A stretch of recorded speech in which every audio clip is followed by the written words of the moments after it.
There's a book in front of me, bound, heavy, the kind of object that was made to survive its century and mostly has. Proceedings of the Lightning Rod Conference, London, 1882.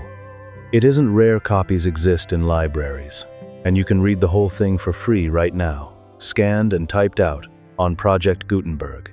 No paywall, no special request slip. Anyone can open it.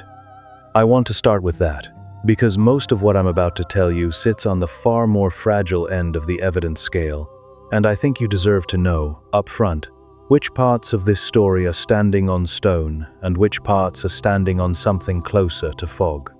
This book is stone.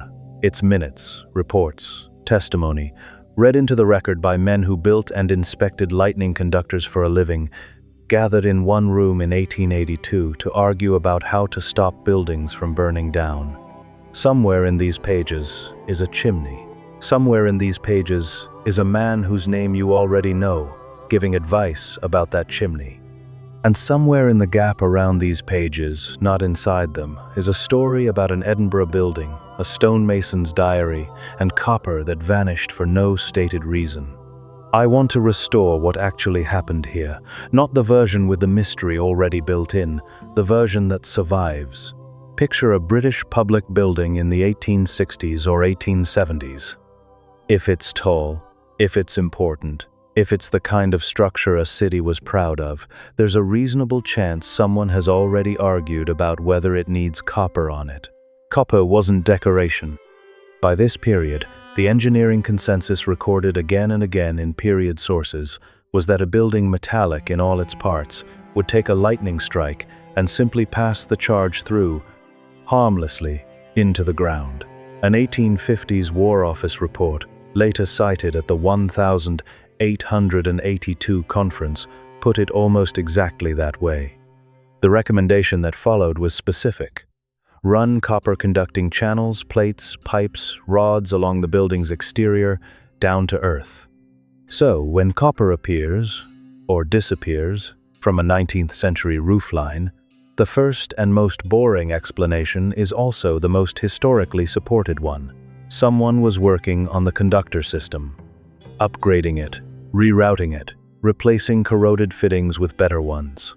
This was routine, documented, unglamorous maintenance, the kind that doesn't often make it into anyone's diary because nobody writes home about replacing a downpipe. That's the baseline. That's what copper work on a Victorian building meant, most of the time, to most of the people doing it. Now, into that ordinary picture, drop one specific, uncorroborated claim.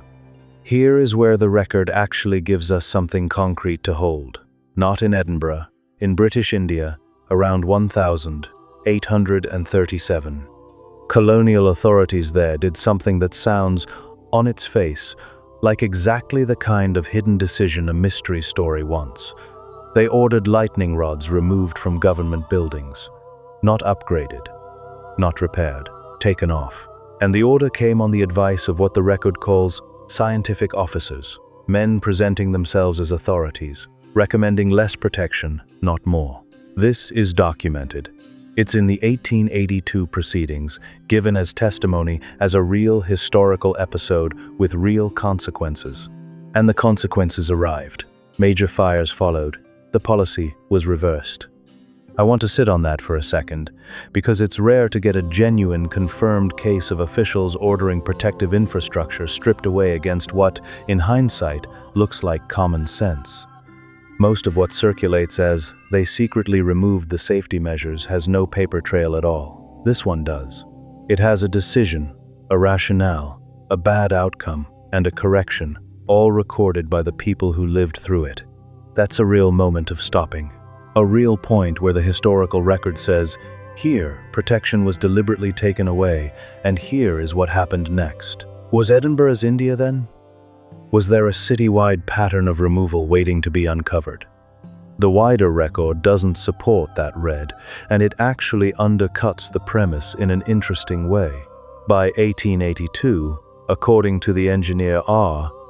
Anderson's contemporary survey, lightning conductors, somewhere between 1/2 and 2/3 of public buildings in Britain still had no lightning rods installed at all. Sit with that number. If the majority of comparable buildings never had conductors in the first place, a single building in Edinburgh having its copper quietly taken off isn't part of a sweeping, coordinated pattern. It would be, at most, an isolated local decision in a landscape where conductor coverage was already patchy, inconsistent, underfunded, and argued over for decades. There's also this. Council records tend to leave fingerprints, even when they're being economical with the truth. A 1938 Edinburgh Council decision, recorded in Hansard, justified demolishing an older building by citing the condition of its fabrics, despite the building's picturesque appearance to onlookers. That's a real documented instance of a council reaching for structural language to justify a decision the public might otherwise question. Which tells us something useful about method. When 19th and 20th century Edinburgh authorities did want to justify altering a building, they wrote it down. In the minutes, with a reason however convenient. So where does that leave the actual claim this story is built around? The specific allegation, a stonemason's diary, dated approximately 1864, describing copper stripped from a civic building that was in good repair, with the work described as seemed pointless, comes from exactly one place: a video transcript, not an archive, not a published source, not a citation with a repository name or a box number attached to it. We looked. There is no independent record of this diary. It isn't in any catalogue we could find. It isn't quoted anywhere except in that one video and things that have since repeated it. I'm not saying it's fabricated. I'm saying honestly, as the person cataloging this, I can't verify it exists. And a diary that seemingly cannot be found, describing an event that Edinburgh's own surviving council records never mention, sits in a very different category than the India removal order, or Anderson's survey numbers, or the words in the proceedings. This is the part of the story that would vanish under real scrutiny. Not because something was hidden from us, but because it may never have been documented in the first place. Here's a name that anchors this story to something undeniably real. At the 1882 Lightning Rod Conference, the very meeting that produced the book sitting in front of me, Michael Faraday is recorded advising on the protection of Edinburgh's gasworks chimney. Not a minor structure, 341 feet tall, an extraordinary height for its era, tall enough that its exposure to lightning strikes was a serious engineering concern in its own right. Faraday's advice was to add a copper conductor to the top of it. This is not folklore. This is recorded in the conference proceedings, the same volume anyone can open today. One of the most significant scientific minds of the 19th century was, in this period, personally consulted on exactly the kind of copper conductor work that gets framed today as sinister and concealed. The real history has Faraday doing this work in the open, discussed at a public conference, published afterward for anyone to read. That's the human being actually present at the center of this technology story, not a stonemason we can't locate. Faraday, on the record, solving the problem in daylight. So what do we actually have?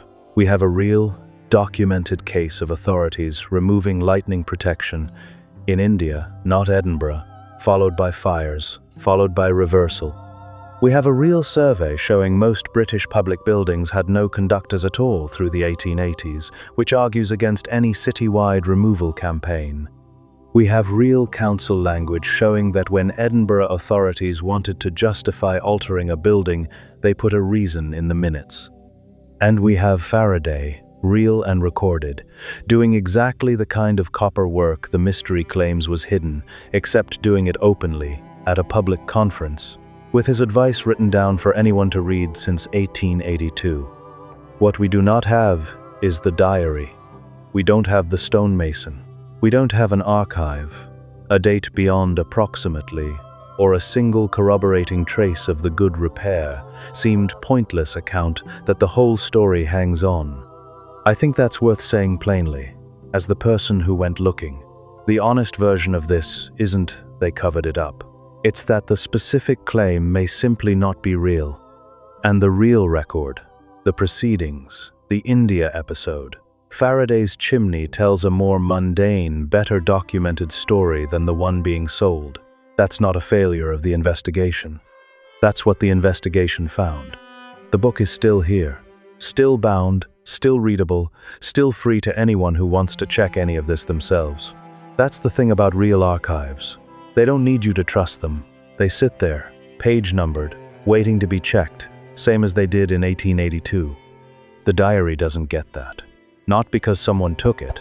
As far as the record shows, it may simply never have existed to be taken.